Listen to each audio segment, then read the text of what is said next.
నమస్తే. నమస్తే, చెప్పండి. అక్క, జూబ్లీస్ కాన్ఫరెన్స్ లో బై ఎలక్షన్ వస్తుంది. ఎవరేస్తే బాగుంటది?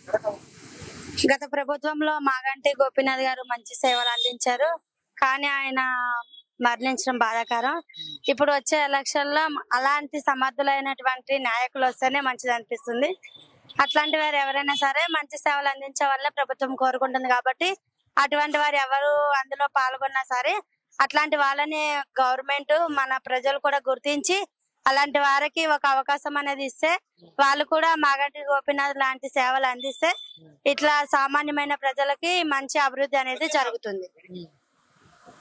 ఇప్పుడు ప్రజాపాలన వచ్చిందిగా, ప్రజాపాలనలో నీకేమైనా అభివృద్ధి ఫలాలు ఏమన్నా వచ్చాయా? ప్రజాపాలన అంటూ ఏమి రాలేదు. ఇంతవరకు రేషన్ కార్డులు లేవు, ఇల్లు లేవు, ఏమి లేవు.